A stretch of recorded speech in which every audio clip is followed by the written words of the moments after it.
Doo-doo-doo-doo-doo.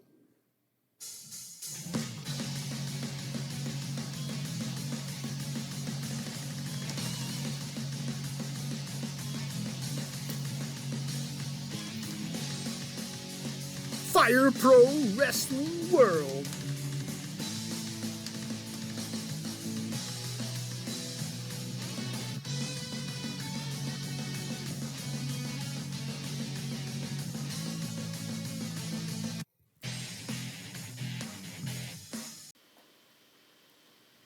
Like the previous show, Event 3 will be Flair first, as newly minted #1 contender Charlotte, Queen by nickname, challenges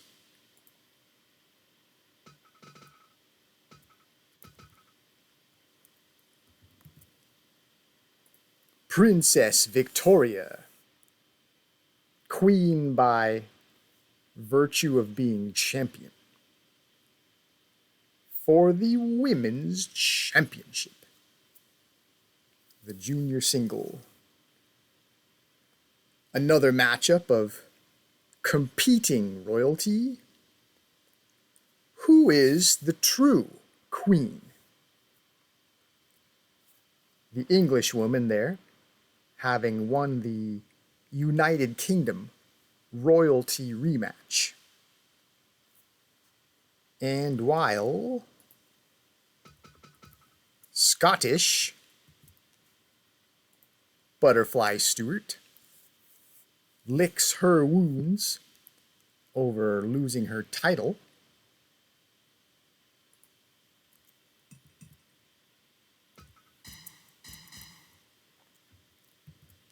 Silver Sable of Ukraine, mindful of current events in world politics, tries to get on the winning track as she challenges Russia's Natasha Volkov for the #1 contendership for the Women's Championship. Well, after Butterfly regroups, the former champ might dispute that.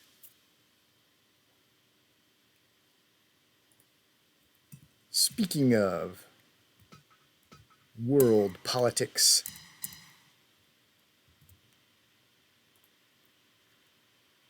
Natasha's father, Nikolai,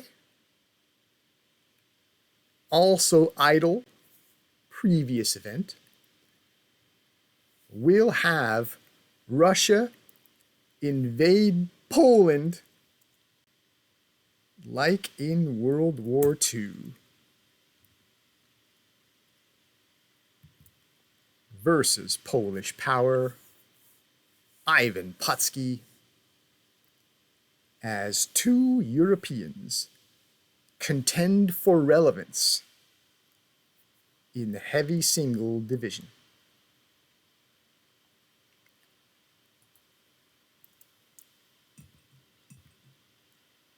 But let's finish with the juniors first.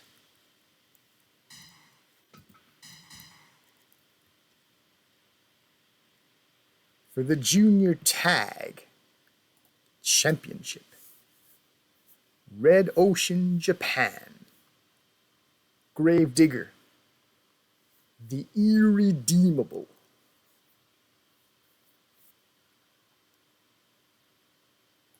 will challenge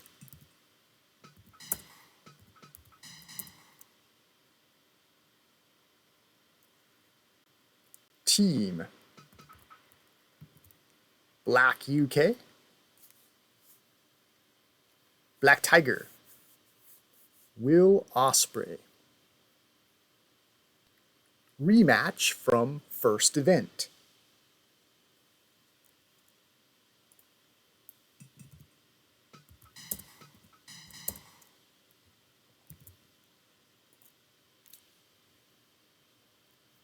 Red Ocean, Japan.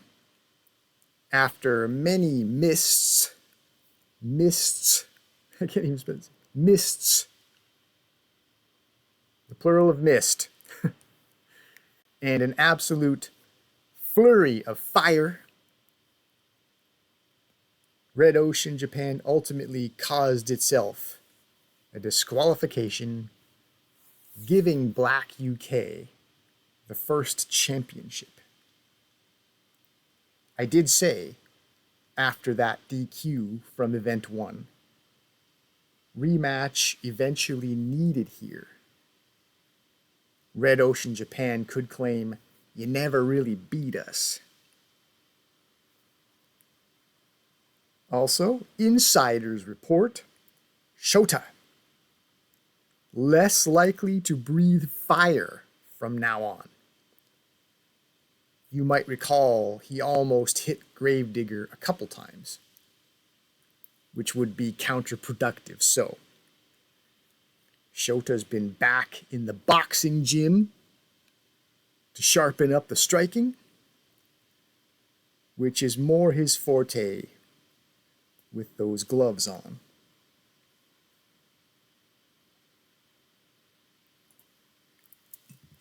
Match 5. For the 6-tag championship. Battle between continents. Another rematch from first event. As Asia, Blue Wolf, Sabu, Iron Sheik. Team Asia challenges the first champions, Oceania.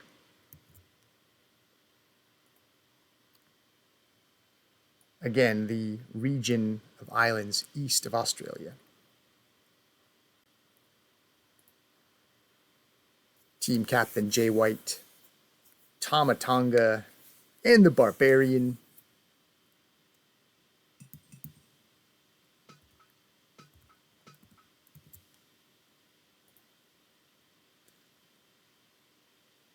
Match 6. Date with Death.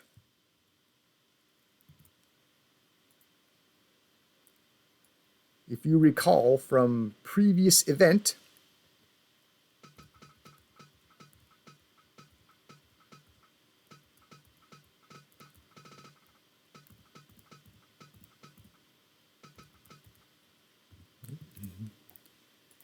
Diablo declared to find the heavy tag championship belts. A team needs to venture deep below the surface of the earth, the underworld. And to get there, must first experience death.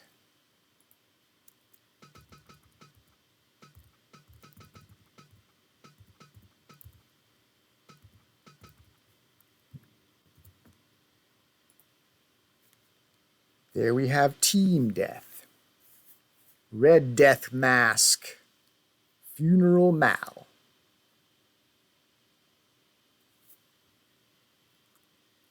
Versus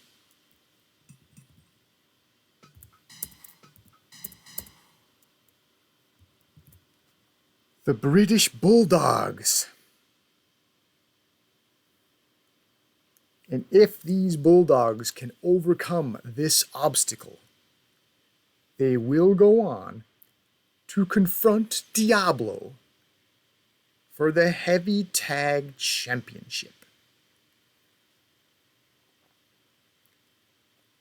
Also in Heavy Tag,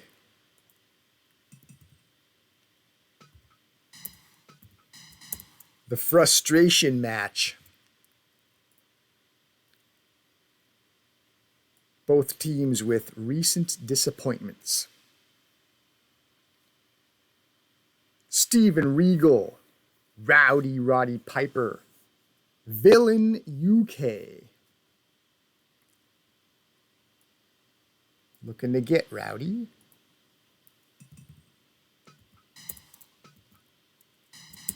Versus Nefarious Nathan and the Wandering Assassin, Red Ocean, USA, to stay in contention for the Heavy Tag Championship. Should the British Bulldogs fail to defeat Team Death, we'll have another challenger to take the next shot.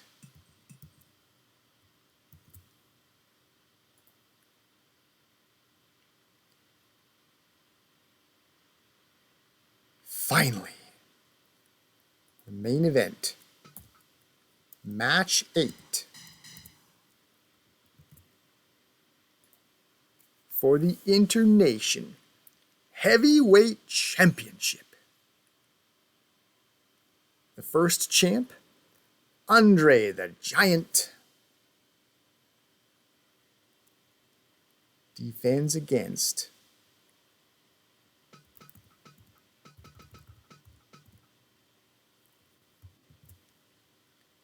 Ric Flair. Won the #1 contender match from previous episode's main event. Can the Nature Boy, whom some say greatest of all time, become a world champion yet again? He'll have to defeat the 8th wonder of the world.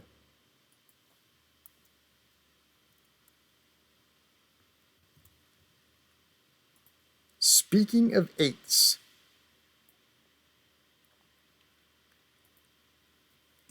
as we look toward the right side there,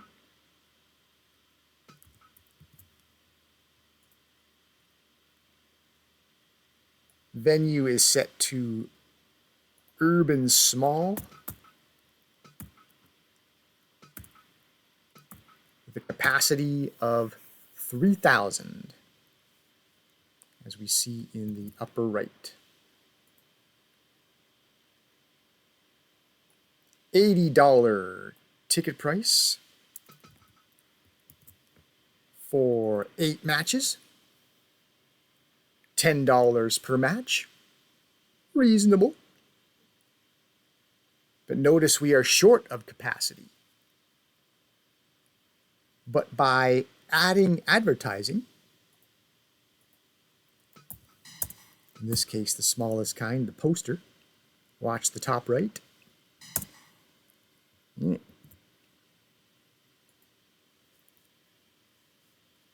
Reached capacity 3,000. And we can confirm the advertising is not wasted by temporarily increasing the venue size.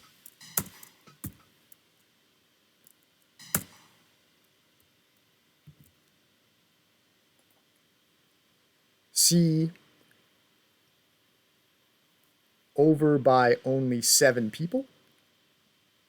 So, basically perfect.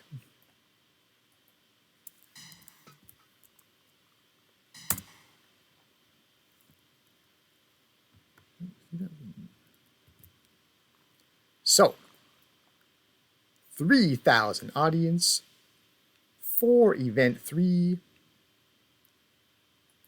Go.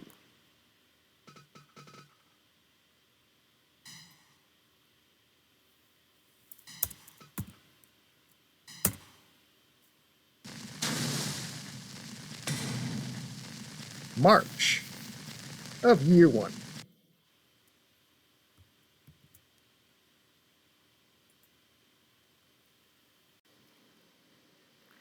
You may have noticed based on the rundown,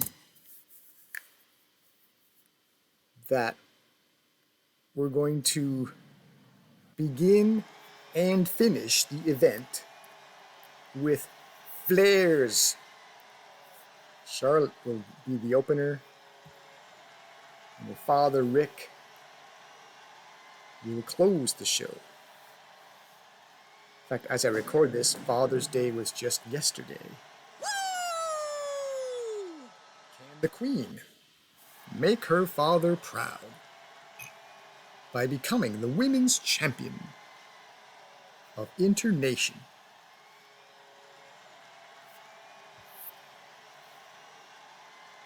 To do so, we'll have to overcome the English woman royalty, Princess Victoria, your champion. Fight!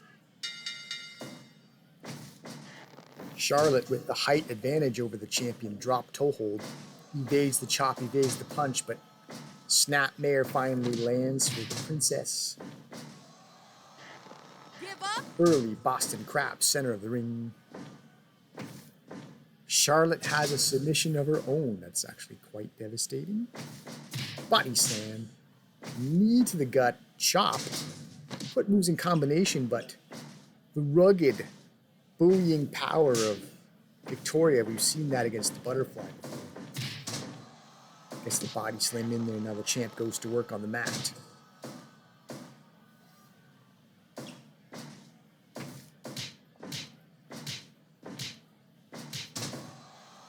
Series of blows. Give up. Chin lock, submission attempt.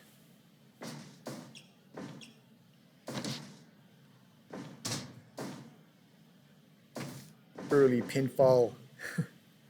He was even in the ropes. That was good advice.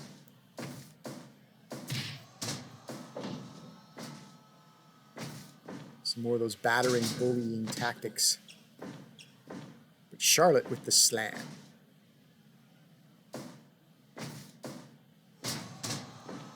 DDT. Stomp to the gut. Drops the knee. Chop to the face, right to the mush. Charlotte really working that body slam as a go-to move. Taking the champion off the feet. Throwing the champion's weight around, trying to assert some sort of physical dominance, perhaps. Psychological advantage as much as anything.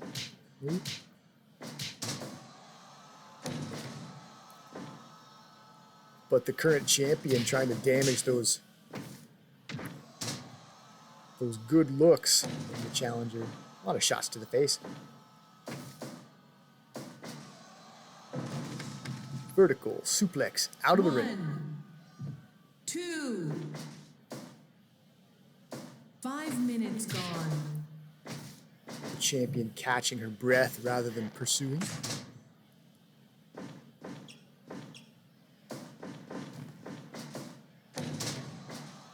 Miles, will pace yourself. You're only about 5 and change in, so.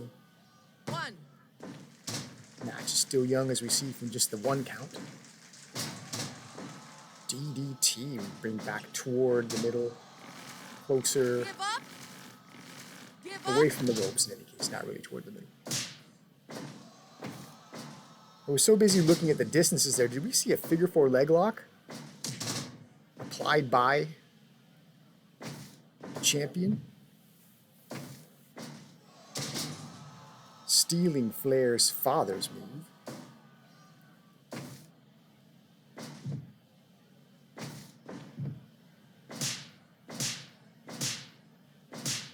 Speaking of stealing father's moves, Charlotte with the repeated knife edge chops. Neck breaker. Okay, looks like the challenger thought she might have had the champ set up for something, but champion's not that vulnerable. It's not right now. 2 count. Advantage champion so far, perhaps. Sidewalk slam. running elbow drop. Yeah! Yeah! Speaking of running, those power slams, pretty devastating. Give up! Figure 4 leg lock. Give up! Wouldn't that be, I don't know if the word's ironic in that case, but if Victoria had finished Flair with Rick's old move.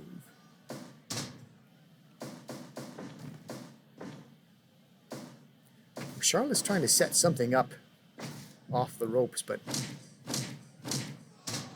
looks like she's going to need to wear the champion down a little more before she can try something like that. Give up!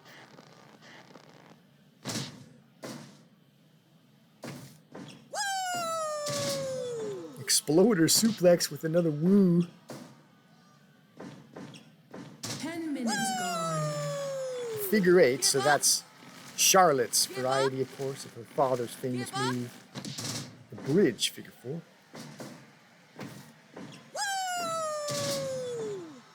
She's having a good time in there now, throwing the champ around. Give up! Give up! Give up! But the champion still has some resistance in her, clearly.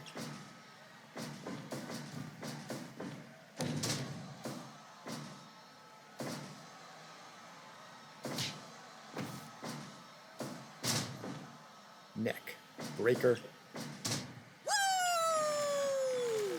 Give up! Thought Charlotte's hand might have been in the ropes there, but Give up!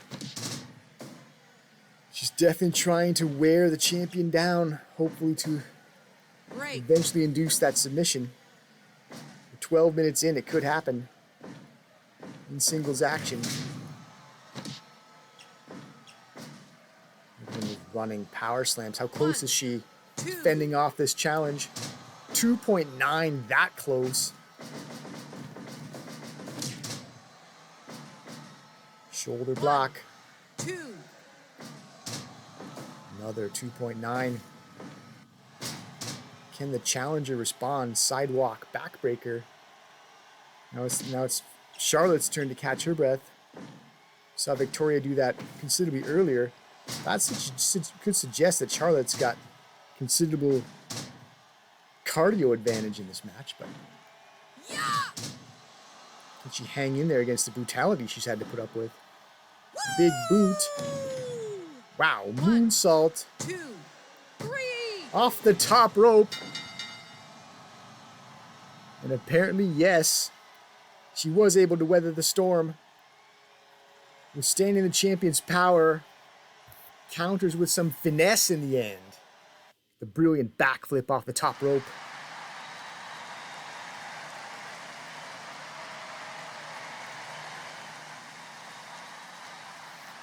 And a fantastic finish. Fantastic match evaluation, 98%, as we crown our third women's champion. Charlotte Flair has done it. And new Internation Women's Champion.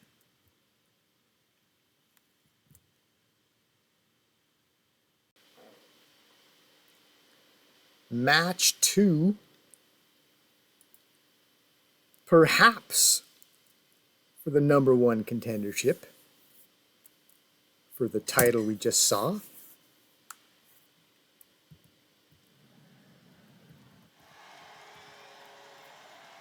As you might imagine, superhero Silver Sable would like the rematch with Charlotte. If she could earn it, it would be for the championship. Possibly.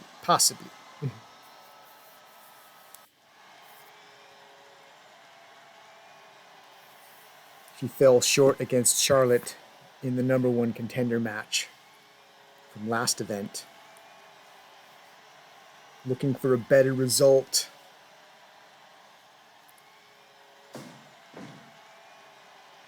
against Natasha Volkov of Russia. Fight. Goes for that diving cutter, jumping cutter. Or maybe call the diving cutter if she goes off the top rope. From a standing position, it's less spectacular. Wow. Come on. How about that for coming off the top rope?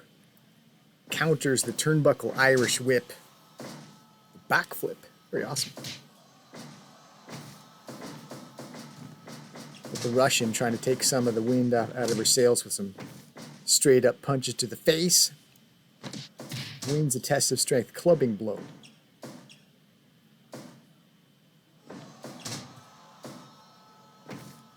Jumping cutter or leaping cutter? One. Body slam out of the ring. Looked like Silver Sable didn't take too kindly to that showboating that the Russian did. Ukrainian came in with a chair. Didn't land, however. Drags the Russian's body across the chair. That's cool. Come on. Axe kick. Back of the head. Give up. Some sort of reverse regal stretch.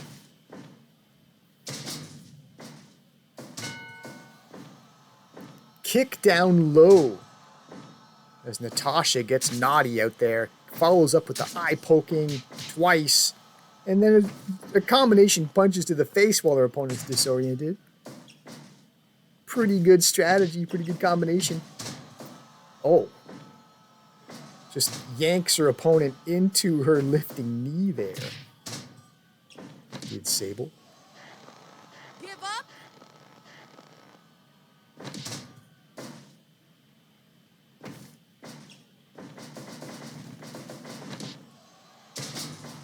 Wow.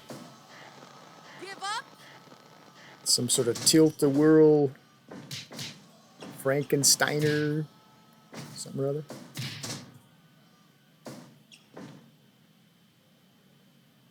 Minutes gone. Vertical suplex out of the ring. When Sable was out here before, she reached for a weapon. Not this time. Didn't succeed last time, so I guess she figured just get right back to the wrestling. But haven't you heard of if at first you don't succeed, try again? Don't give up on the weapon use. Well, I guess she'd hate to get herself DQ'd and cost herself.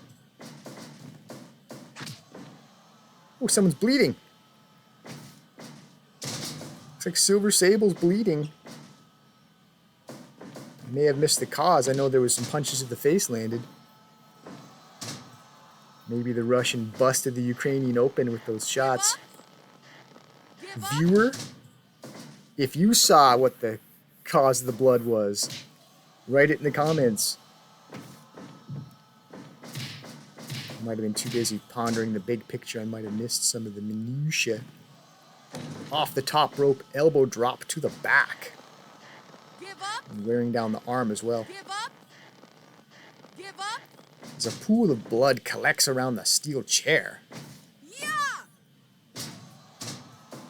Backbreaker, shades of her father.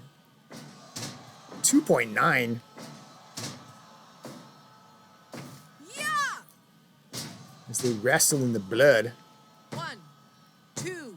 You see, she's got the idea. If at first you don't succeed, she didn't get the 3 on the first backbreaker, tried it again. Sable desperately trying to fight her way out of that. Can't just keep eating backbreakers.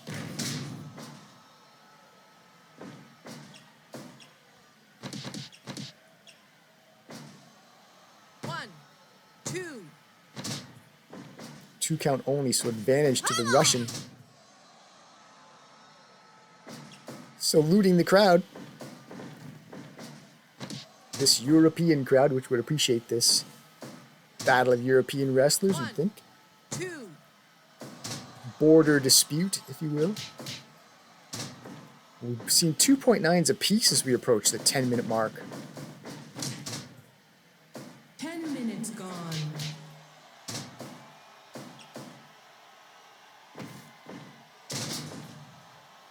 Swinging neckbreaker. Baseball slide drop kick.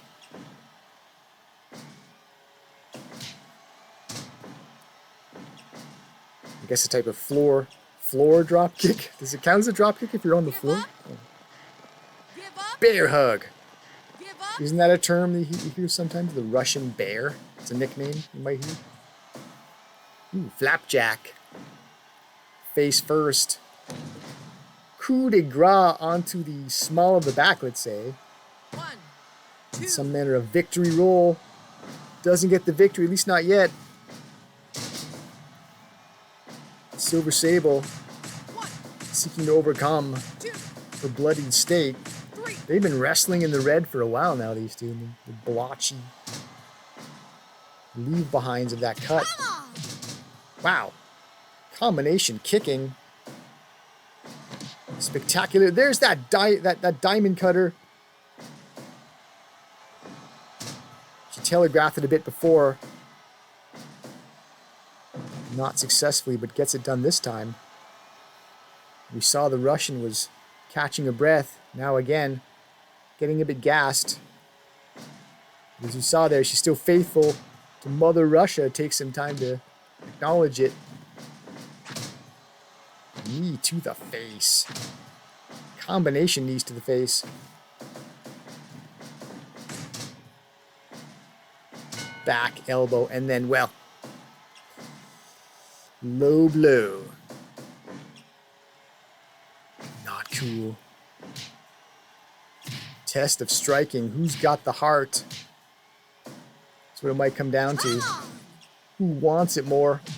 Super kick countered by the drop kick. Come on. Posing down, superhero pose. That coup de grace again with her opponent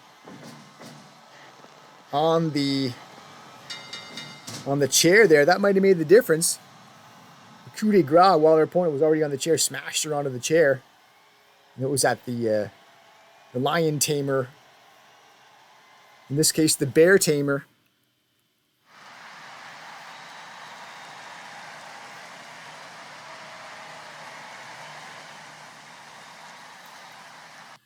Elevated Boston Crab. That's a very descriptive way of saying what we just saw, but the submission, I'm going to call it by way of the lion tamer. It's a much cooler name. Shades of Canadian Chris Jericho. Jericho had been in my Canada wrestling promotion. If you haven't checked that out, get on my channel and get a look at that.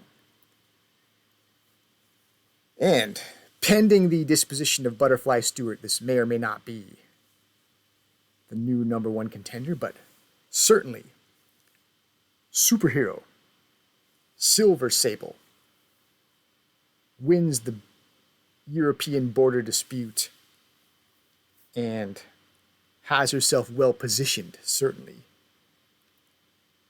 to get a future title shot for the Women's Championship.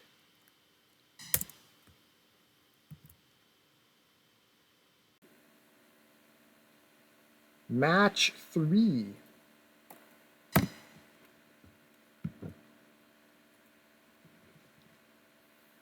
(1939), Russia invaded Poland without a formal declaration of war. Not cool, guys. At least try to be a gentleman about it. Did Nikolai Volkov ever face Ivan Putski? I remember Volkov as a villain, and Putski as a hero. Well, certainly in those classic days it would have made sense. They would have been natural opponents. But I don't know if there was much overlap, if any. I remember Putski in the early days of me watching. And then the Iron Sheik was world champion briefly. And then it was later Fight. that Iron Sheik and Nikolai Volkov tagged. And I think Putski was out to pasture by then. He was no longer Polish Power. He was pasture Putski. So I don't know. If you're roughly my age and you remember the days of these guys wrestling, did they ever fight? If you have any memory of that, write it in the comments. If not, what are your memories of these two guys? There's a couple of guys who would have been would have to be in the Hall of Fame. But I don't know if either of them ever became any kind of world champion. Maybe in a lesser territory, maybe. Not in the WWF, I don't think. Anyway, by the way, there's a match going on. Polish Power with the powerful body slam. He's a shorter man. He's not necessarily the weaker man. Knee to the breadbasket of the Irish whip. So, both these men in search of their first win here in Internation Wrestling. The counter clothesline. Ivan Putski. Anyway, I meant to say it, I don't know if I did, but if you don't remember these guys wrestling each other, what are your memories of either of them?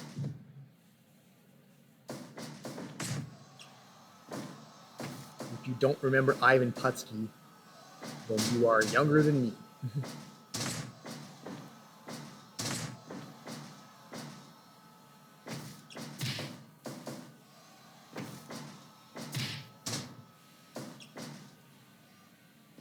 Interestingly enough, since we've gotten into history, Ivan Putski, one of the more famous Ivans ever, would be Ivan the Terrible, who was, 5 minutes. give me a moment to guess, Russian.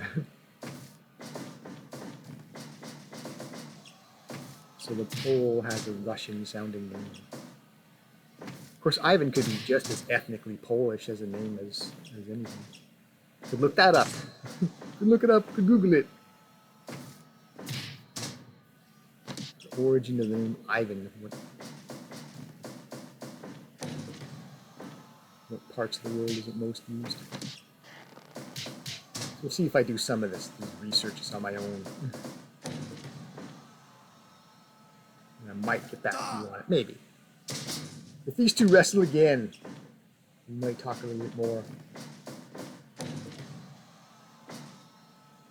Not that I should need to give a history lesson on Russia and Poland for this to be interesting, because 1, 2. these men are competing to potentially become world champion. And there was that Ivan Putski with the Polish power slam.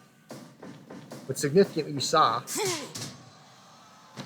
Volkov land his trademark backbreaker.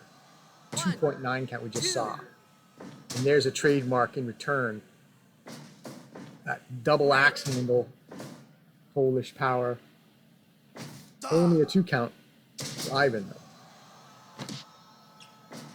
Saluting Mother Russia. And then... And again, oh man, come on.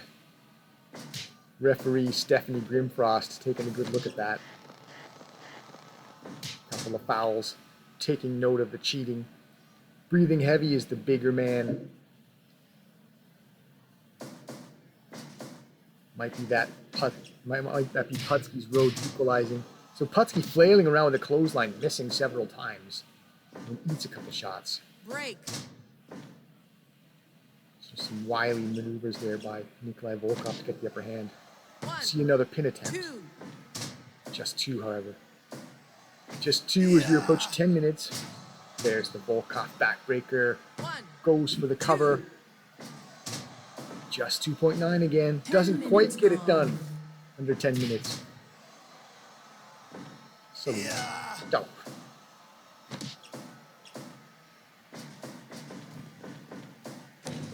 Big man's in motion with the running stomp. Counter clothesline. Putski was trying to land that earlier.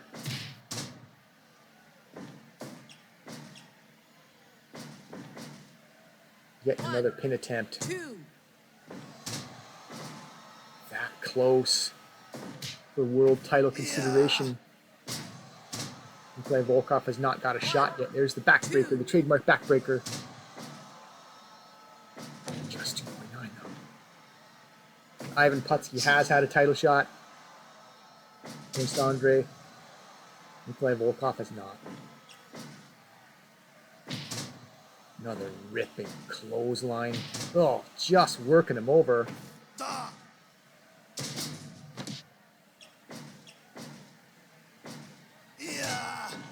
Dude. Okay, I think enough is enough. Okay. Can't keep doing that.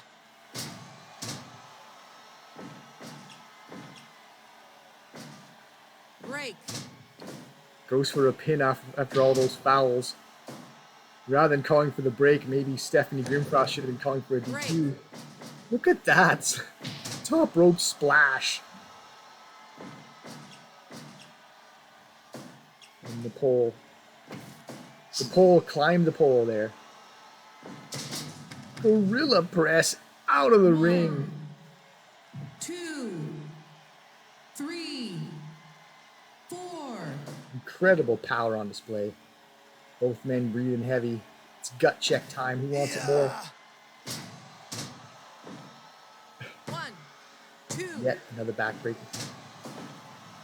What is keeping Polish power going here? He's taking more Volkov finishers than is reasonable. He just won't stay down. Nikolai's probably thinking, what do I gotta do? Another clothesline. 1. Flattens the Russian down. Only 2.9 for him, though.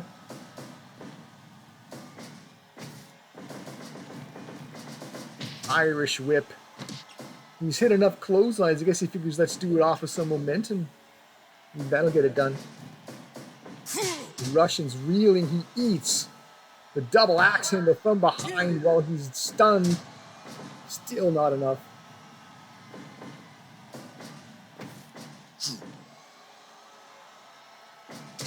Gorilla press. 1. Again. 2. Incredible power. 3. Volkov's not a small man. To handle a man's weight like that takes strength. Incredible strength. 1. 2. Equally strong, perhaps, with that height advantage is Volkov. 1. 2. Trading pin attempts now. Center of the ring, just 2.9. Epic clash, which we might have to see again regardless of the winner. This match has been too close. Whoever wins is going to be by such a narrow margin. Speaking of narrow margins, how many 2.9s that have simply lost count? Again. 1. 2.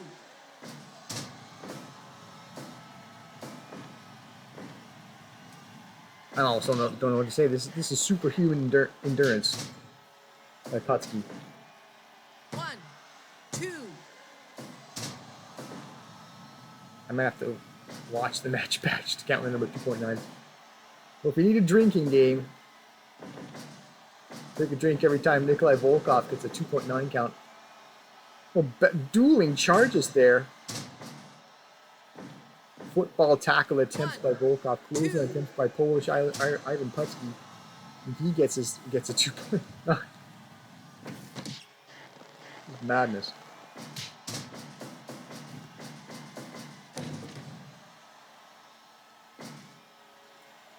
Probably exerted quite a bit of wind there doing all that running around. I don't know if that's such a good idea at this point.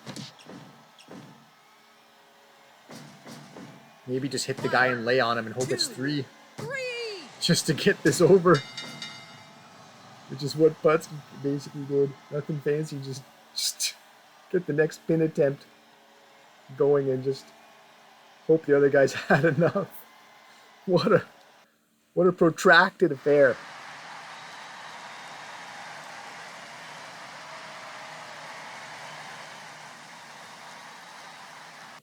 Anticlimactic finisher, perhaps, just headlock punches, not normally a finisher, but we saw many finishing moves applied, and it wasn't good enough to get a 3. Both men used their trademark finishers. Putski, I don't know if it was once or twice, Volkov many times, and it just wasn't enough. Nearly 20 minutes. 97% match evaluation. Well, what I say at the beginning of the show is $10 per match. Break down the ticket price. I think the fans got $10 worth there. Well, so Ivan Putski gets his first win. And he will get some manner of consideration for the World Championship. For Nikolai Volkov, back to the drawing board, searching for that first victory.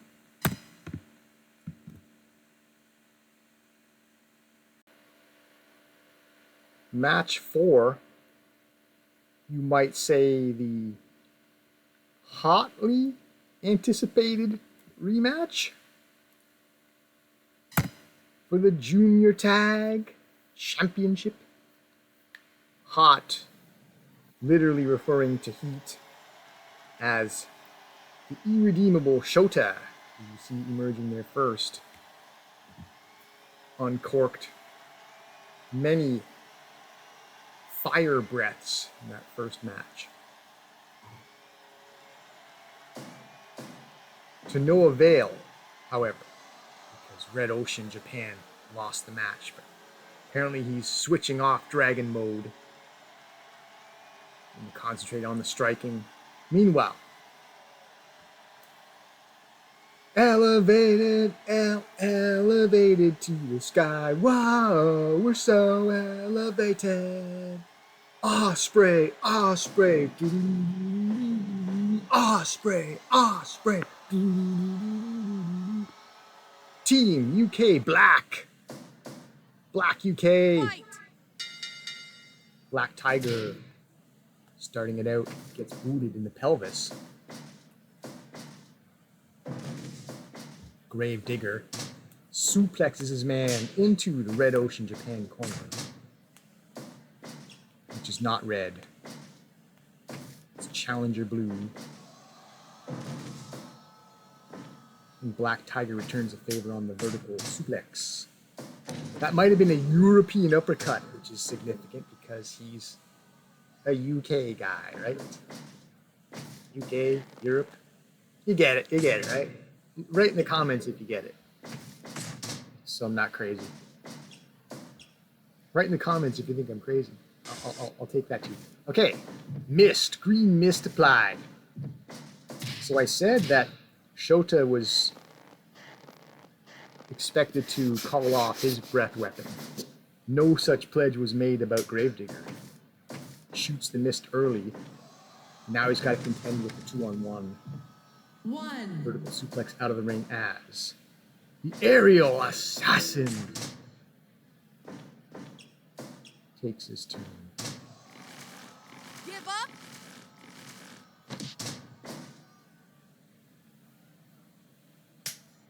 I feel like Will Ospreay could stand to be a singles guy too if he's going to get a ring entrance that you can sing to, sing along to. But anyway, it's the way the things are shaken out. We saw another mist blast earlier on, and there's that striking. So that, according to script, but then we saw the flame breath anyway. Well, it was from a distance, and his partner wasn't nearby. So I guess he didn't say he was going to abandon the fire breath. But he's not just going to be lighting up the ring like he did the first time. So I hear. Anyway, Team UK Black working well together, by the way. Another double vertical suplex out of the ring. With the beatdown, crotch kicking, Give up. torture grind, the irredeemable, putting moves together in rather brutal combination. Give up. Give up. Black Tiger trying to slow things down there with the head scissors. 5 minutes gone. And Shota did not take too kindly. You're gonna put your crotch around my head? Well, that's what you get. Thorough beatdown. Gets Gravedigger in there, all four men. There's that mist. Oh, he got Black Tiger in the face with it. So that seems to be the game plan now. Rather than both members of Red Ocean UK just uncorking the breath weapons all over the place, it's more Gravedigger says, leave that part to me. You just punch guys. It's working out so far.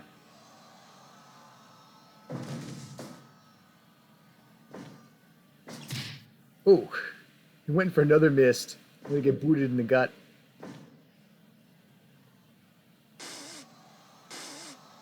Just uncorking it everywhere. 1, 2. 2.9. Not even 7 minutes in 2.9. And perhaps in reaction, in desperate reaction to nearly being finished, Gravedigger goes to the cheating there. Outright cheating with the biting. I mean, he's already demonstrated quite a bit of cheating, and he's not exactly in the rules to shoot mist at somebody. And I think we very nearly had a DQ last match with Nikolai Volkov. He started raining down those groin kicks. But I think Stephanie decided it was better for the match to let it keep going and have a winner because it was such a close match. Will she be as lenient 1. on Red Ocean? Who turnabout is fair play. They use the teamwork to knock one of Black UK guys out of them. Yeah, but how many mists? How many green mists can we see? Before Stephanie says that's too much. That's just too much shooting. So we saw the fire breath attempted there. So Shota's been using the fire breath much more prudently. We've only seen it a couple times, and when his partner's nowhere to be seen. So smarter use of it. And Black Tiger has been split open, as you can see on the ring open there. The biting. So both members of Red Ocean Japan employed the teeth. And Give up. we're not quite 10 minutes in, so... 10 minutes gone. Oh, the drop down by the agile Osprey to avoid that fire breath. I mean, the point is, there's still plenty of time in this match, I think, to get the Give up. ring floor painted red like an ocean. We'll see. Anyway, saw a rather vicious high kick. Just a few seconds ago by Osprey. Give up. Impressive martial arts mastery. Maybe he picked that up when he spent time in New Japan. Do you remember Will Ospreay New Japan matches? Did you see any of it? You can YouTube it. I recommend the rivalry with Canadian Kenny Omega. And if you like Kenny Omega or you don't know who he is, he was part of my Canada wrestling promotion show I did here on YouTube. Check that out. Check out that series. And yeah, now we're seeing the blood collecting. Red Ocean Japan lives up to their name. Tombstone. Isn't that supposed to be Gravedigger's name? 1, 2. Tombstone? Grave? There's that standing shooting star. Osprey. Near fall.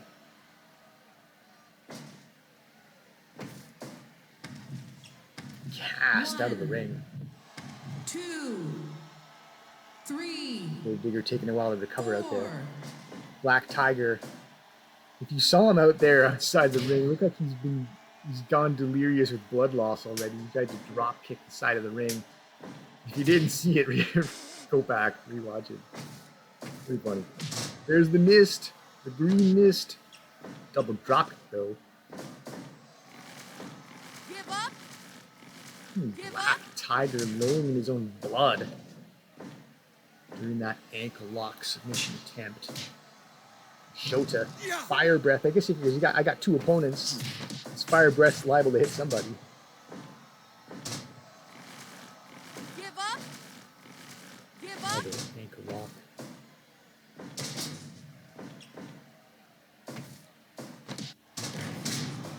Oh boy. What was that? Reverse Frankensteiner? I'm not even sure.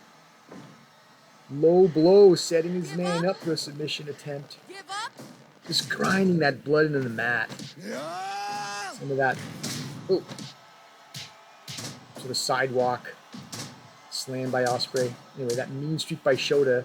He's showing up in spades, by the way. Low blows. Now the scything. Warning issued by 1, Stephanie. 2. 2.9. Was that a kick out or was that a save? But that spectacular move by Ospreay was a little bit obscured. Low blow again. No attempt to pin off of the low blow. Ospreay says no. More low blows. How many times can we see this cheating before Stephanie Grimfrost says enough's enough?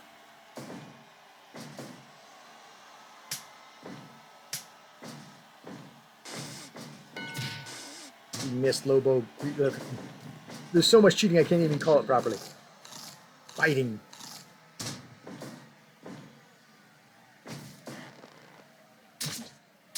I'm using a fork now. Playing innocent there was a pretty good reason. Ospreay's now bloodied up too. Both members of Black UK. Shooting star off the top.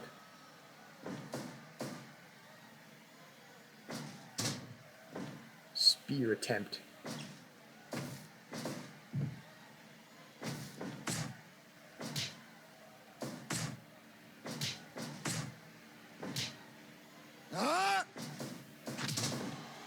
Ospreay, super kick.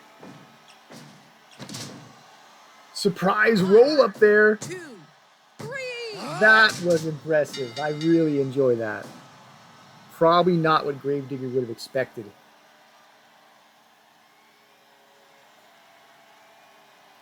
That is one route to victory. You don't necessarily have to beat your opponent completely senseless. Sometimes catching him unawares.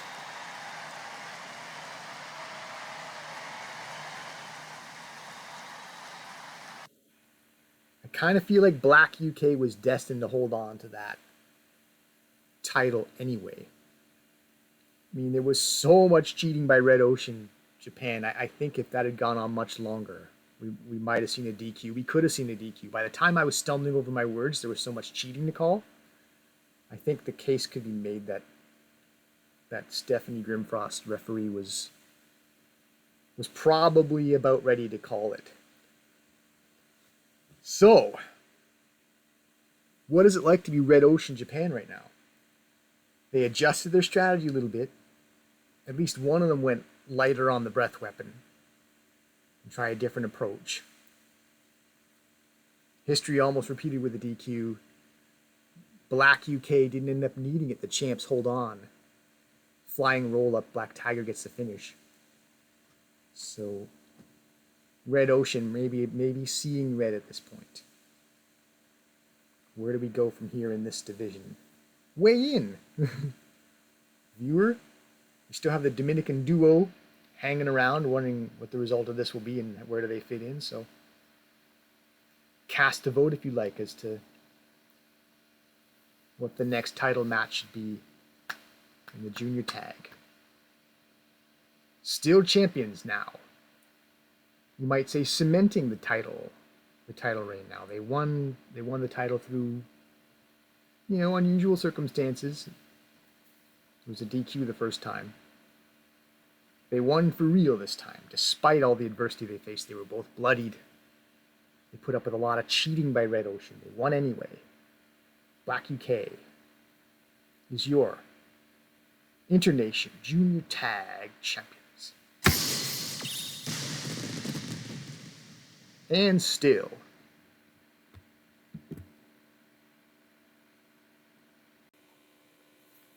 Match 5 for the 6-Tag Championship.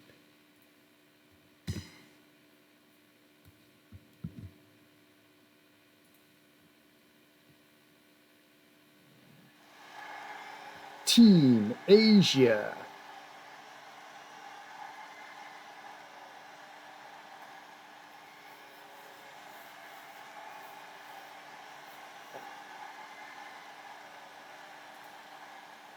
The Iron Sheik, Sabu, Blue Wolf.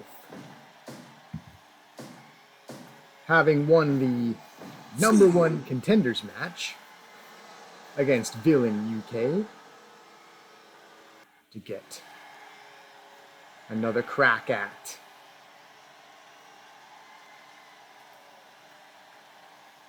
Switchblade Jay White from New Zealand, champion Captain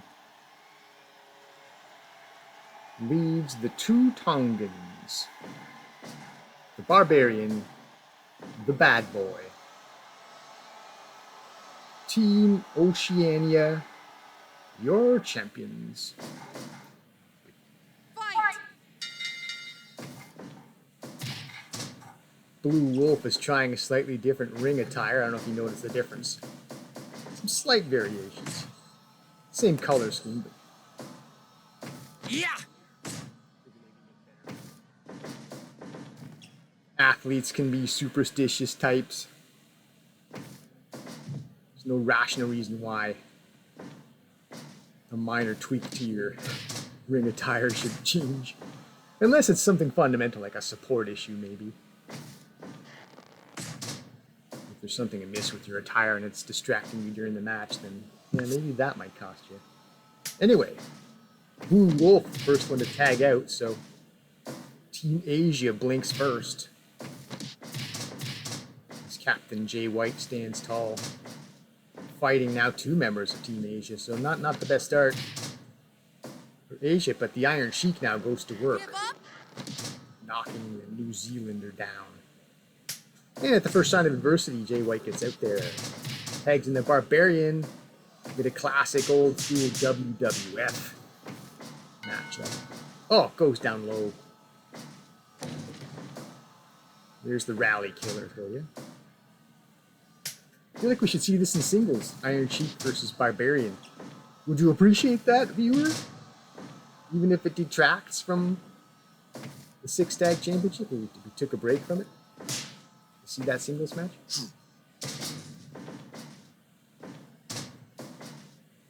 Certainly if we need a shake-up in the heavy single, or the World Championship, might be something special. Flying shoulder, by the way. Or at least running shoulder. Not flying. Flying would be top rope, right? Yeah, running shoulder by the Barbarian. Using the skull as a weapon. Twofold. Combination headbutting. Give up!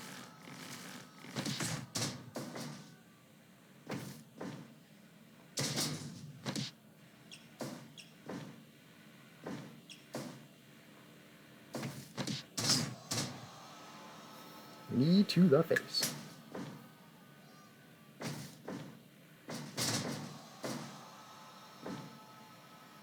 Five minutes gone. Foon!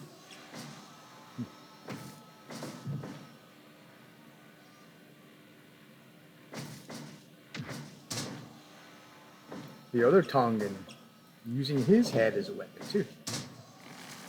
Give up! Is that a Tongan tradition? Bash with your head.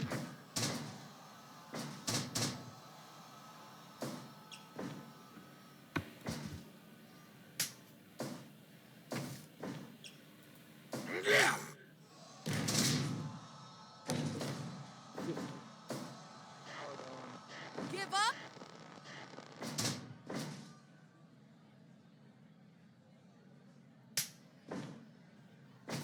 Captain's back in there again. Round 2 between captains. Yeah! Yeah! Yeah! by the challengers Boston Crab, Mongolian Crab from Blue Wolf.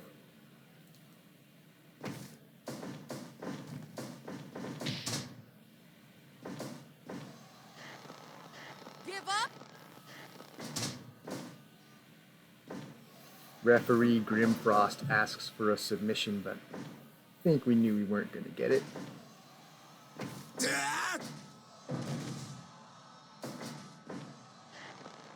Give up. Definite wear down strategy going on here. It's working on the back. Maybe that'll pay dividends. As the match wears on, these 6-tag matches, they tend to be marathons, not sprints. Shoulder to the back, okay. Give up. Give up.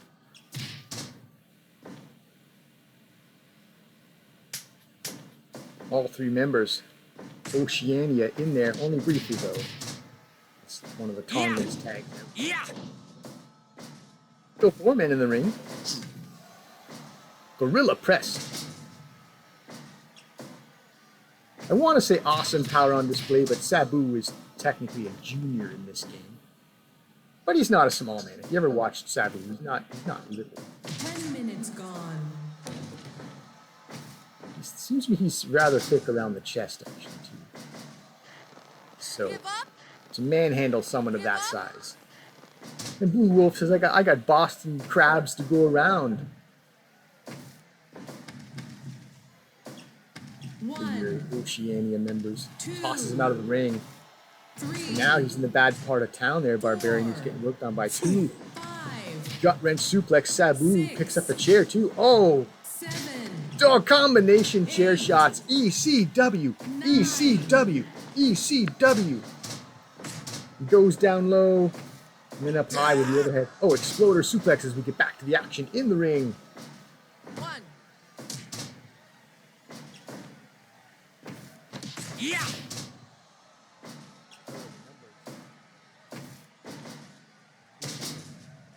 Bit much for Blue Wolf there as he's trying to fight one guy and gets attacked by another. It's part of tag team wrestling. How well can you utilize the numbers advantage when you can get it?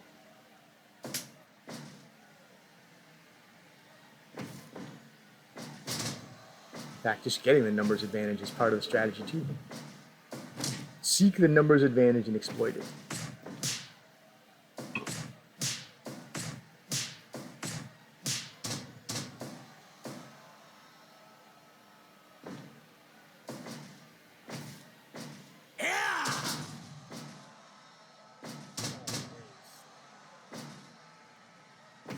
Expect he might even go into the air there. Prevented by the Iranian.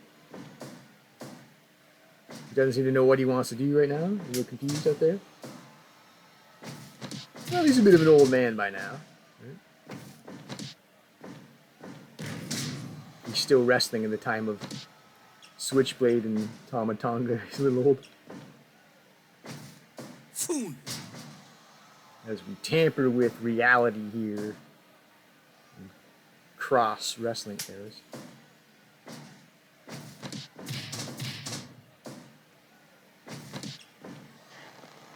Give up. Give up. Kick to the ass. Back to the Boston Crab, but Thomas says we're not going to let you just sit there and do that. Great. Running turnbuckle, moonsault. DDT.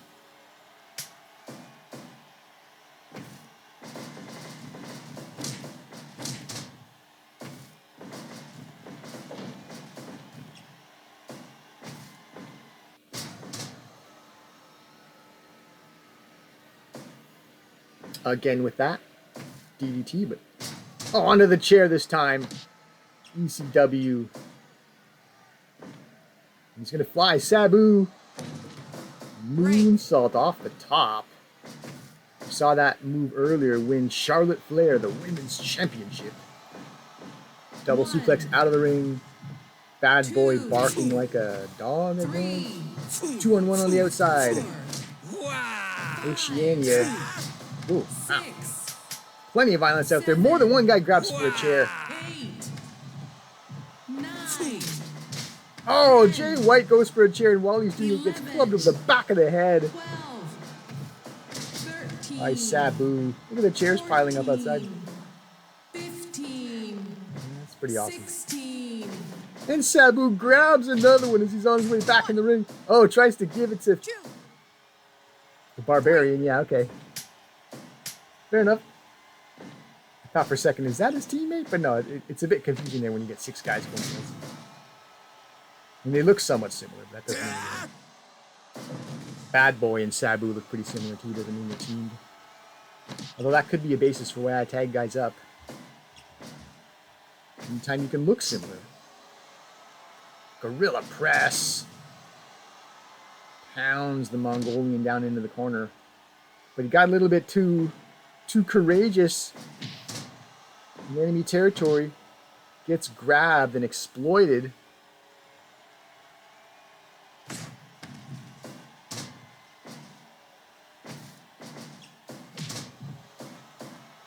One.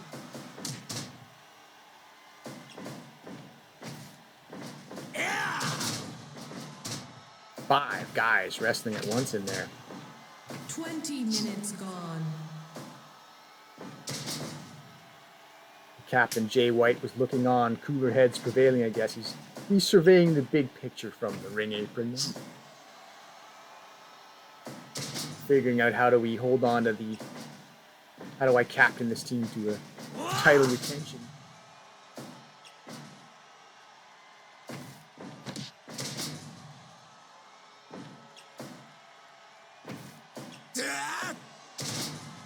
Rather explosive.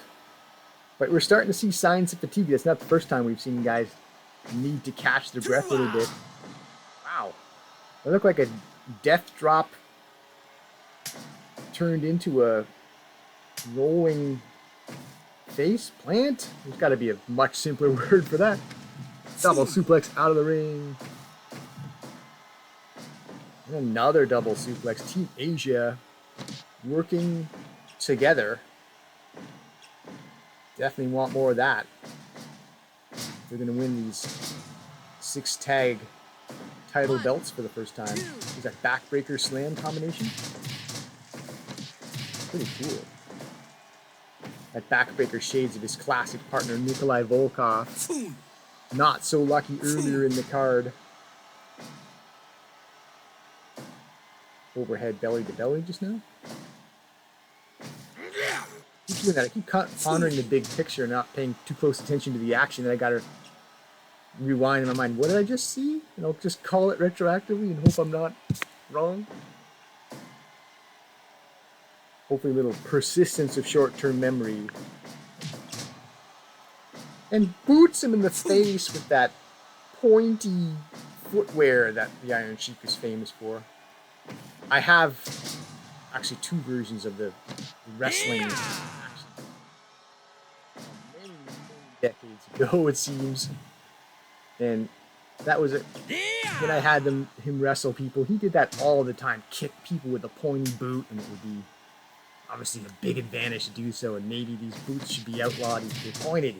You can be able to stab somebody with your boots. Oh!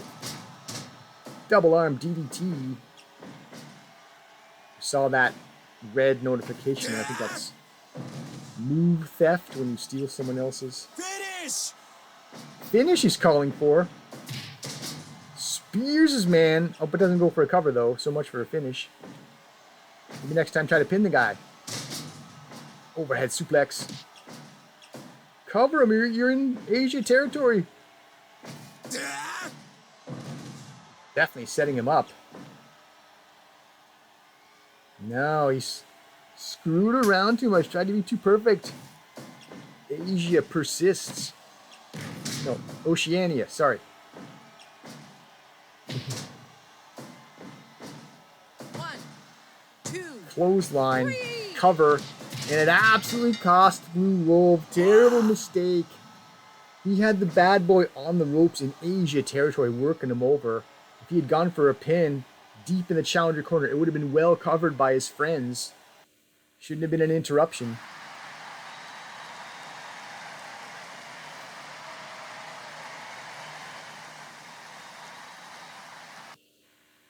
I mean, I guess to Blue Wolf's credit, I guess he was figuring, let's not be premature with the pinfall. Let's just set it up, try to make sure. But it proved to be one move too many.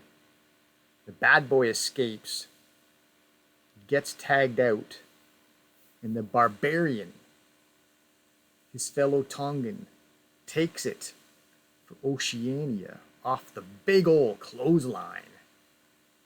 The big man, the Barbarian, I think he was the one who got the finish in the first match as well.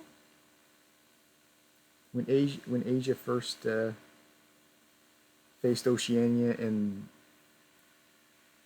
the Ocean Boys won the original title match. It was off the Power Slam, so the Barbarian's size is proving to be telling, I think, so far in this rivalry. So, cementing the title reign is Oceania getting their first title defense for the 6 Tag Championship.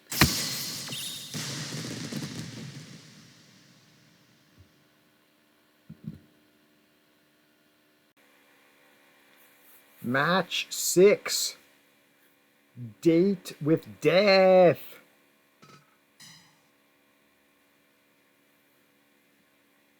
So these British Bulldogs, whom we're about to see walk the ramp,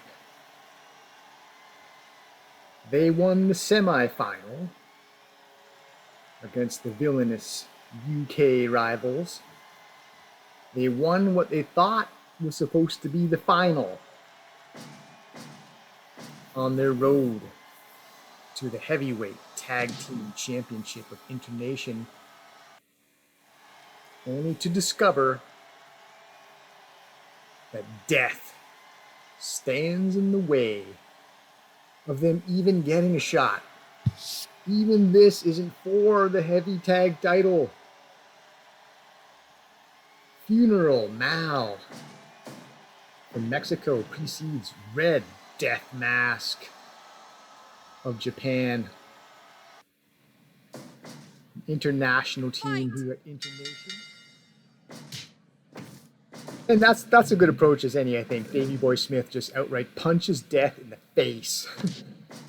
Ooh, test of strength is equal. Exciting. Red Death Mask. 1. Body slams his man out of the ring. Bullying the big boy, Davey Boy, who responds with a body slam. Okay. Some power, strength on display early. Maybe went for something too big too soon there. Like some sort of power bomb attempt, but backdrop counter.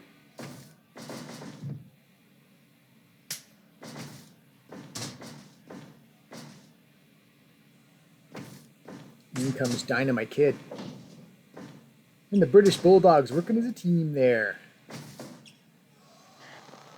2-on-1. Break.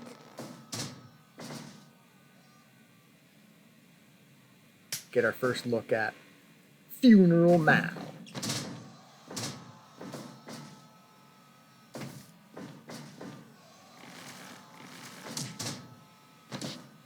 Now it's Team Death's turn to work well in combination, 2 against 1. So good essence of tag action on display by both teams. Falling fist from Funeral. Hooks the leg for the Brainbuster. Hook leg Brainbuster. Hook Brainbuster. Hook Buster. We're chopping the name as we go. I guess it has to be Hook Brainbuster because I know you mentioned the brain.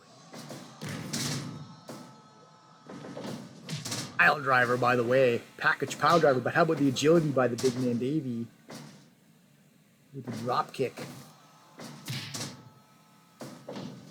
Stomp to the face.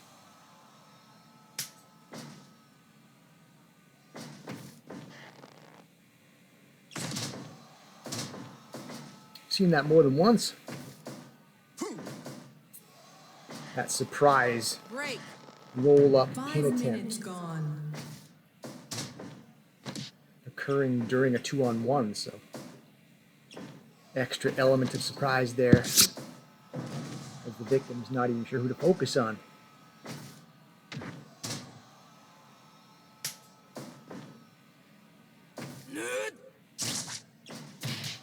Eye rake.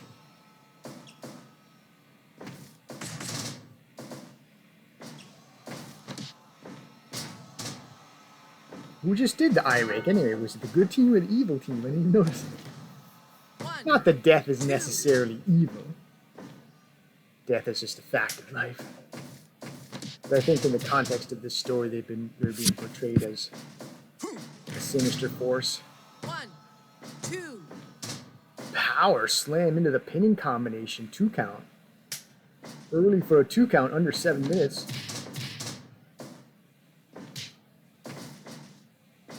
The Bulldogs looking pretty good here so far in their quest to maybe become tag team champions. break, Said, even if they win this, that'll be 3 wins for them. Even 3 is not enough. For the devil himself awaits. He doesn't even await the winner because this isn't a match. It's not a number 1 contender match. Death is merely serving as a gatekeeper to prevent teams from getting to Diablo.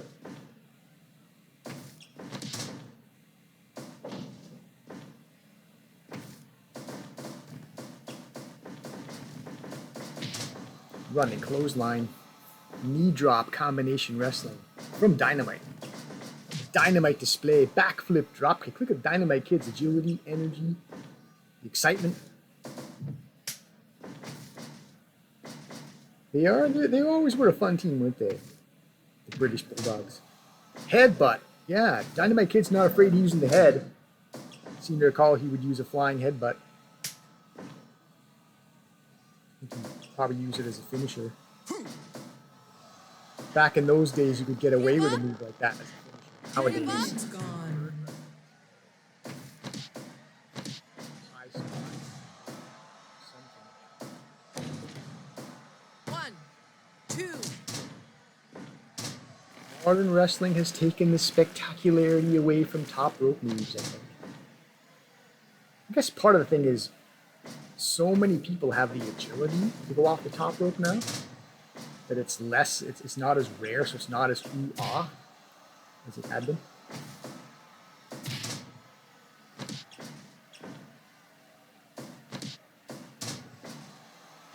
Anyway, give up, give up, Funeral Mal took a while to decide to save his partner. Better late than never, and he gets some licks in. Oh, 1, I was about to say the devil's pitchfork, but we're not at the devil yet. Although if you look at Red Death Mask as the devil's chief henchman, protecting the path to the titles. We have blood. The blood has begun to flow. Well, he is Red Death Mask after all. Death isn't enough. It has to be Red Death. Poke to the eye. This time by Death Team. I saw it this time. And a Death DDT. Funeral Falling Fist. Plenty of Death Dropkick. Plenty of alliterative opportunities here. Tree of Woe. Followed by punches to the kneecap. I'm not sure if I've quite seen that before. Punch to the kneecap. It's a non-standard move, let's just say. give up, British Boston Crab. British Crab. British Crab.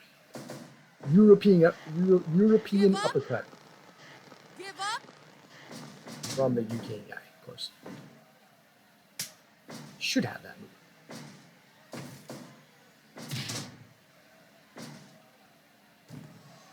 Funeral flies But Davey Boy Smith was there to disrupt it, protecting his partner as Dynamite laid there, vulnerable. Stampede Power Slam. Trademark from Davey Boy. 2. 2.9. Was that a breakup or was that a kick out? Either way. Another Stampede Power Slam. Either way, Death playing a bit fast and loose in this match with saving each other and being pinned.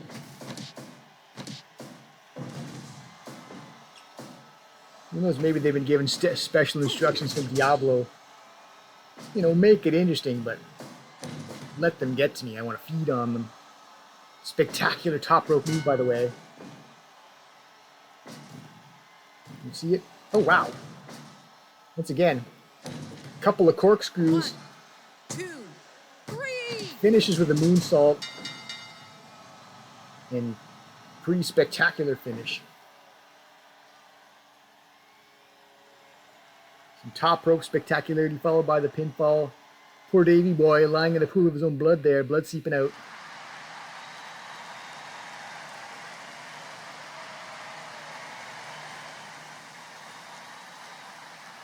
And not just the death of the hopes for the British Bulldog to become tag team champions, at least for now. It was a red death. Because that's how the mask rolls, apparently. You need to have that. 97% spectacular match as well. And yeah, question mark remains. When will we have a heavyweight tag team champion? Will we ever? Guess nothing's guaranteed, not so far.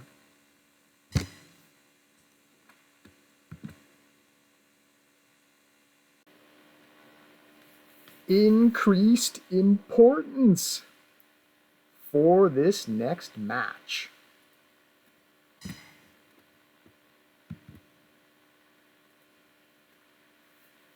From frustration to opportunity.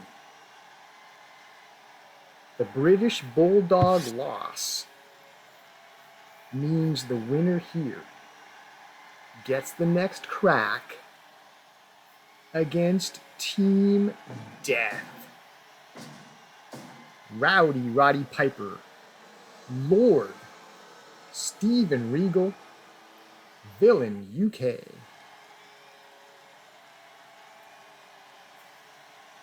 The Wandering Assassin, Nefarious Nathan, Red Ocean USA. These are the two teams that the British Bulldogs had to go through to reach Team Death. Now these two teams will face each other. Fight! Very gentlemanly by the Lord. He is a nobleman after all. Tries to go for the sportsmanlike handshake. But Nathan is far too nefarious. You have the Steven Snapmare there. Big boot. In reply. Knee.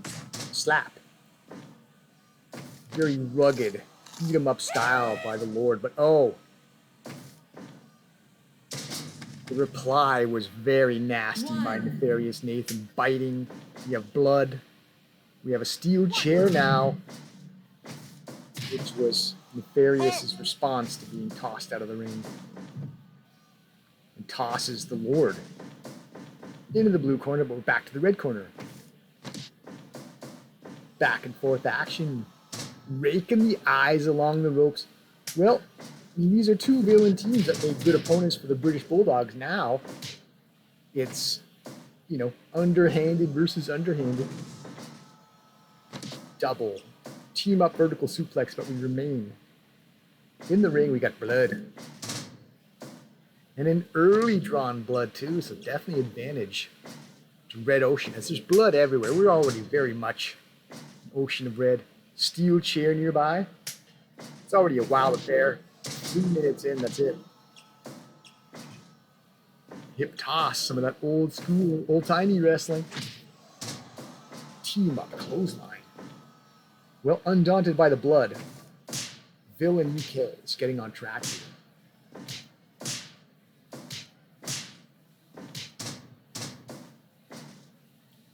Wandering Assassin wins the test of striking. Give up. The answer is no on the give up. Body slam out of the ring. 1. Kendo stick employed. This is hardcore. So both members of Red Ocean USA has been not shy about grabbing for a weapon. We're starting to get an accumulation of foreign objects in the 5 ring. minutes gone. Look how rowdy Piper is. He's fighting both members rather successfully. Now he gets body slammed out of the ring. 1. Nefarious went after him. Piper fled. Chair acquired. No need for it. Saluting the crowd. Gets attacked from behind. Now it's 2-on-1. Wild sequence. Powerbomb assisted. Eye raking his way out of trouble perhaps. He was surrounded briefly. Was Nefarious. Tough-nosed Steven Regal winning the test of striking and is undaunted by the eye rake.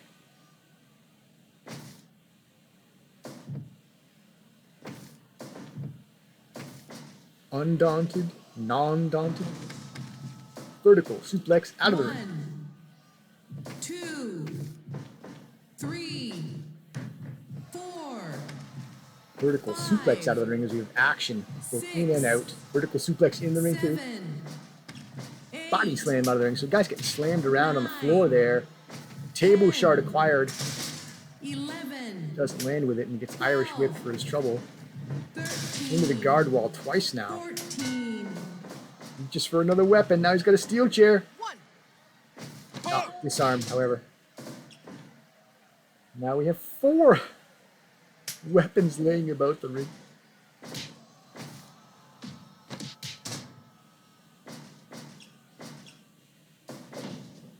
Regal. His blood starting to accumulate in the red corner fittingly again. Pile driver onto his blood. Pinning the guy across the steel chair. 9 minutes as Nathan decides, you know what, there's plenty more bleeding for you to do. Might as well get it going again. Scything. Yeah, Piper needs to cover Regal's withdrawal. The Lord needs to rest up. Pace himself. All that blood loss. Ball shot. 2. Probably Wandering Assassin kicks out of there, but if you're Nefarious, why not take the opportunity to boot somebody while they're down? Vertical suplex across the steel chair.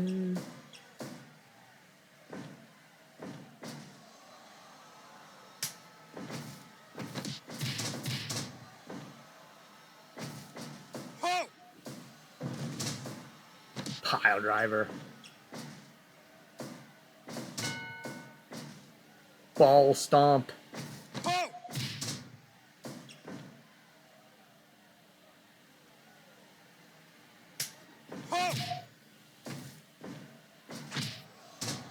Team up on the clothesline.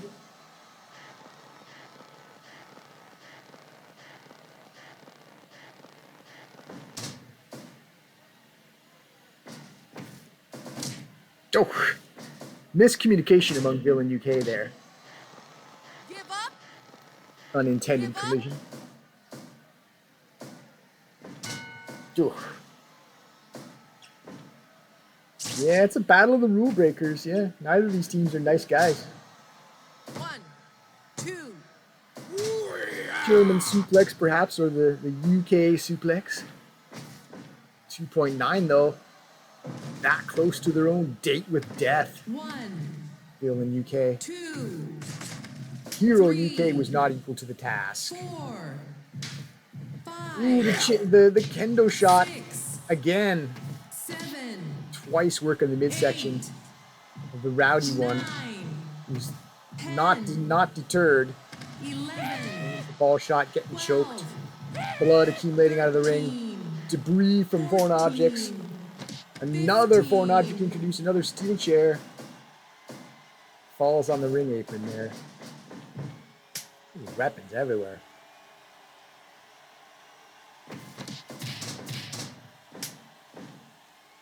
You know what these teams might need to do? Landmine deathmatch. You saw my 1, Canada wrestling show. 2, That's how we celebrated the New Year, well, the Year's End, the New Year's Eve.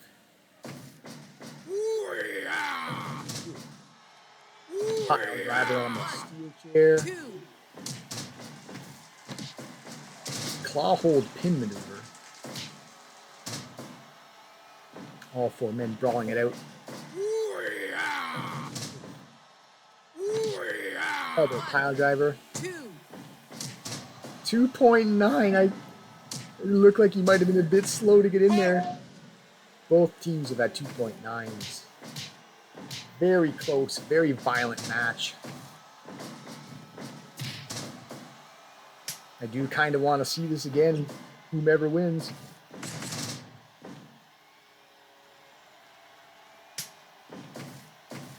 As much as anything, just to see who could be more, who can out underhand the other. 1, 2, Team up on the vertical suplex out of the ring. Steven Regal leaves his blood out there.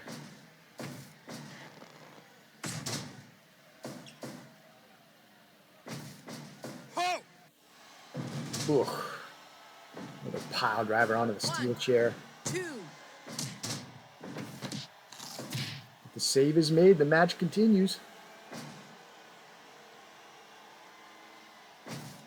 Never too late to try some sportsmanship. Steven Regal might be a villain, but he does seem to want to go about things in at least a somewhat honorable fashion.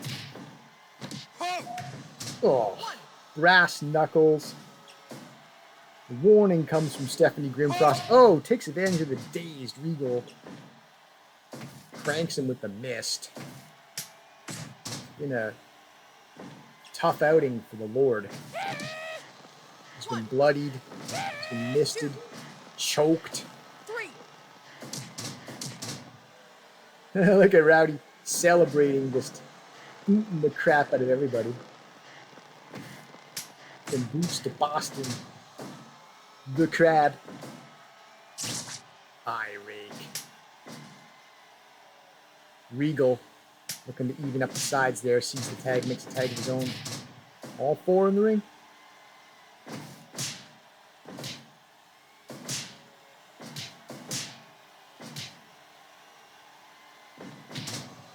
minutes gone. Ugh.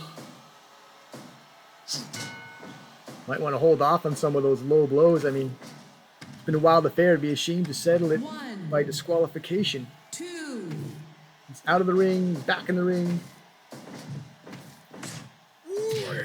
Especially with the near falls, the 2.9s. If we have a clean finish ahead of us soon, you'd think.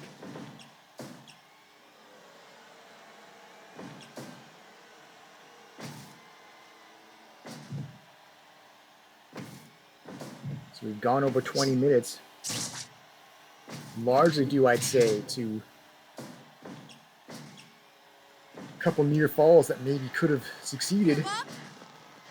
Give up. except that they were broken up. Give up. Feeling UK looking good. Handling both members of Red Ocean USA right now. Desperation, takedown. Just to break up the momentum, perhaps. Red Ocean tries to regroup. All four men in the ring again.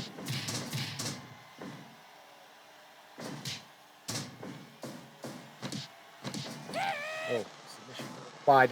And we have it now. It looks as though the blood loss cost Lord Steven Regal in the long run. He's the first man to have to say, I can't carry on. Packs it in. The submission.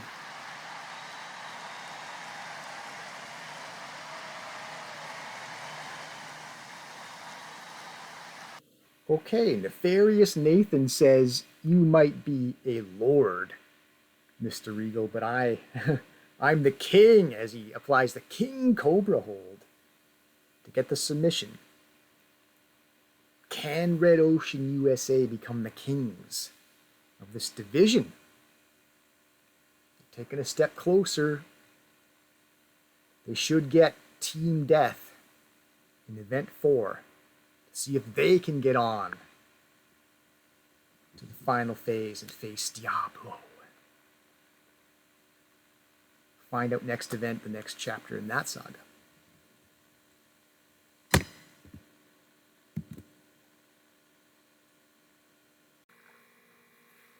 At last, the main event. And what a main event it is.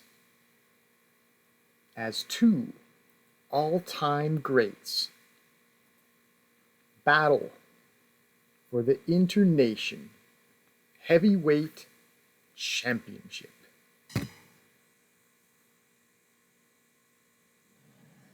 And the challenger is no stranger to world championships. 16 times.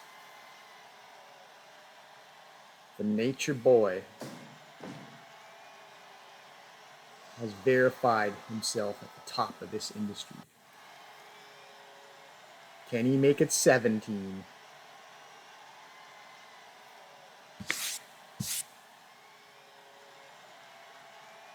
We've gone from something, a number with a 6, to a number with a 7, to the 8th wonder of the world. Andre the Giant. Fight! Flair tries to start out with a chop. Gets taken to the mat for his trouble.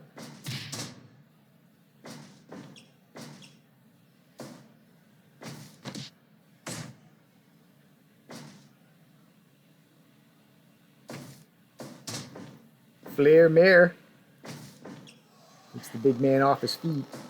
Slaps in that abdominal stretch, but we are in the ropes.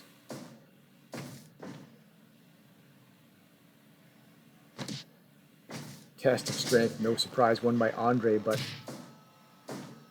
some technique employed by Flair to get the advantage. The headlock, hip toss, takeover. Punch, chop, so Flair putting some striking in combination.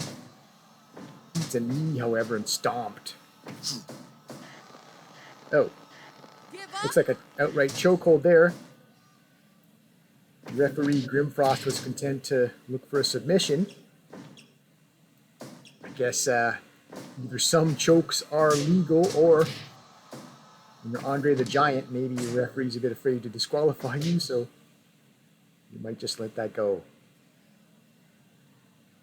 I mean, in mixed martial arts, chokes are allowed, so why not have the lines be a bit blurred with the sports?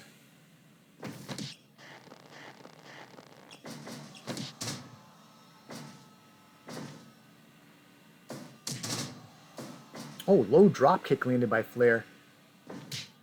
Good strategy.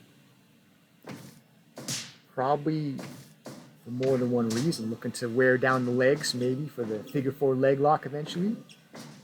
Imbalance the bigger man. Maybe even knock him down. Speaking of getting knocked down, that's not how you want to knock Andre the Giant down, by having him land atop of you. Some trading of shots there. I don't know if Flair wants to get too much involved in trading blows with Andre. It seems like a losing proposition long term. I don't care how good you are at delivering chops, giving up that much size and strength. There's a good idea. Better idea. Eye poking. Do what you can to discombobulate the bigger man. 5 minutes There, gone. taking him down with a back suplex.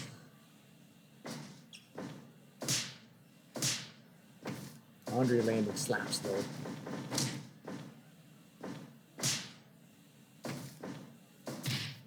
They're still trying to work those chops. Maybe just to try to keep the big man off you a little bit. Linked it over Baird. Big boot. Ooh.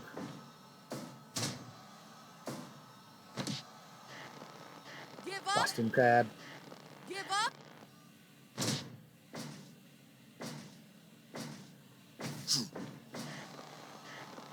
Give up. Another one of Give those up. hanging chokes.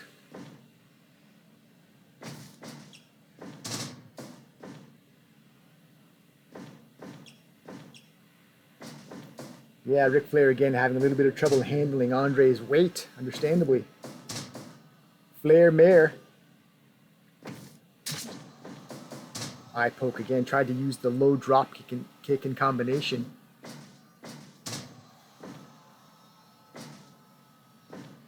Andre seems to be wise to it. I guess he has seen Ric Flair wrestle. Who hasn't? He's a legend. Unless you're a bit young and he's before your time, that's absolutely fair. But do explore the history of Ric Flair, the Nature Boy, if you have never. There's that low drop kick that Flair needs to land more of. Flair getting a little bit tired though. Give up. Having to wrangle a man of this size, understandable.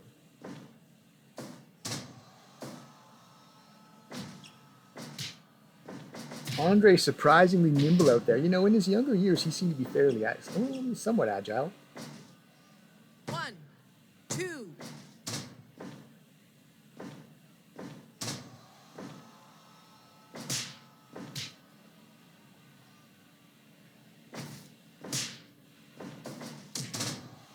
Counters with the low drop kick does Flair. Good idea. Maybe he's a bit tired. He was slow to get up. He's fighting a mountain of a man. 10 minutes gone.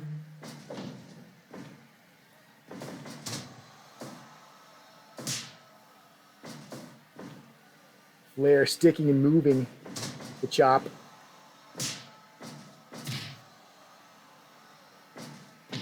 Oh, but he eats a big clothesline there. Floored, flattened. Elbow drop into a pinning combination. 2.9. Flair survives it. He will survive more than 10 minutes against the Giant. That in and of itself has got to be an achievement. Now Andre's tired as well. Any chance Flair could outlast him with the cardio. There's the low drop kick.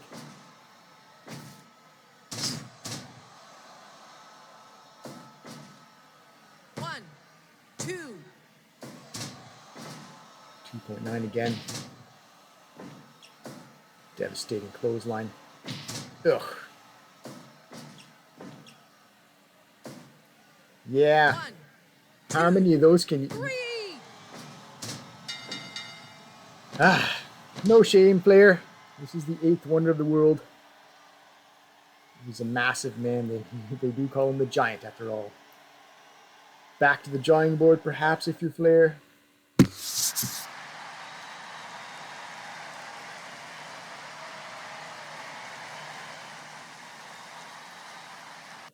As far as how the Nature Boy might try to figure out a way to topple this Giant. 74% match evaluation. Well, I think I'll leave the episode here with this image because it is a monumental moment. 2 all-time greats battling it out for the World Championship. And a fitting main event. We'll leave it here.